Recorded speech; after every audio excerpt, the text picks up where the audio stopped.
Welcome to Nasdaq Trade Talks. I'm Jill Malandrino, Global Markets Reporter at Nasdaq. Joining us for this segment, we have Brett Linzey, Executive Director and Senior Industrials Analyst with Mizuho Americas, to discuss key themes in the industrial sector and how labor shortages, supply chain constraints are impacting the group. Brett, it's great to have you with us. Welcome to Trade Talks. Hi, Jill. Thanks for having me on. You got it. And how are labor and supply chain constraints and CapEx costs impacting industrial companies? When do you expect this to normalize?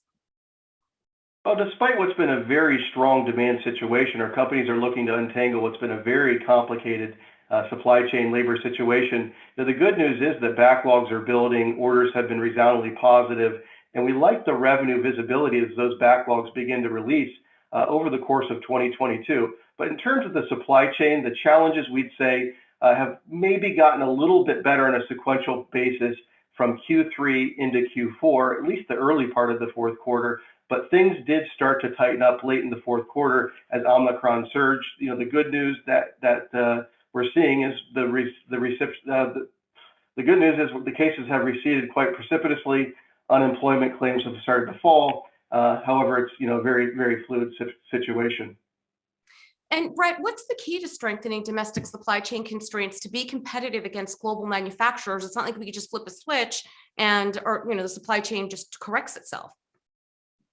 Well, ultimately, we do believe the supply chain and the labor issues these companies are facing are resulting in an increase in capital spending, spending on productivity enhancing tools, which is ultimately going to benefit our companies. And in the future, it's going to lessen the vulnerabilities going forward. So I think that is certainly the good news. We'd say during the fourth quarter, our companies have really talked about raising their own internal CapEx to try to remedy their own situations and alleviate some of the bottlenecks. We'd say each company is addressing the situation as they arise, but some are actually taking a more proactive approach in strengthening the supply chain, broadening supplier arrangements, qualifying tier 3, tier 4 suppliers, and then re-engineering the products with those new specifications into a finished good. $5 billion has been allocated to states to develop a national charging network. How will states get access to the funds, and what is a reasonable timeline for a project like this to get completed? It sounds like there's a lot of moving parts, and everything needs to align the right way to get something this massive complete in the country. Yeah, it's a good question, Jill. So Congress approved the funding to the states. It was a part of the $1 trillion infrastructure bill that we got in November. The program is going to allocate about $7.5 billion to 5 to 7.5, really over the next 5 years to help the states create a very broad network of EV charging capabilities. It's primarily going to be focused on the interstate highway systems.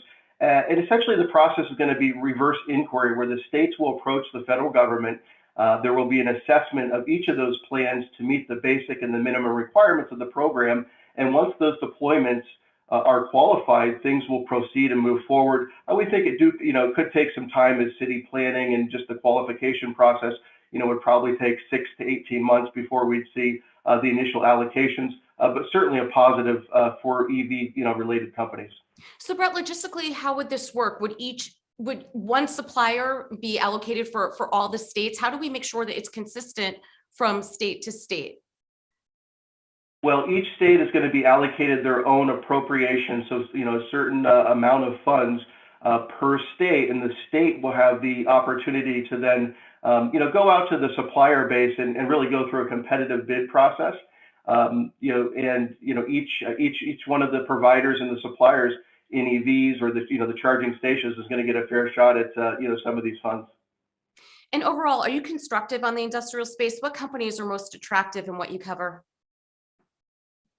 Well, certainly some trepidation over the near term with the Fed and China. There's a lot of macro swirling, but we do think there's some very interesting buying opportunities over the medium term. We do believe we want to be selective. On the pullback, we like stocks really in two buckets. So we like the later cycle market exposures, or those stocks that lagged in 2021. We put Allegion, Honeywell, and Zurn in that bucket. But we also want to be balanced with quality ideas where we think growth can differentiate organically through different secular drivers, whether it's HVAC, electrification, automation, and also supplement organic growth through inorganic growth via acquisitions. And that would include JCI, Eaton, Ametek, Dover, which are all buy rated for us. All right. Appreciate the insight, Brett. Thanks for joining us on Trade Talks. I'm Jill Malandrino, Global Markets Reporter at Nasdaq.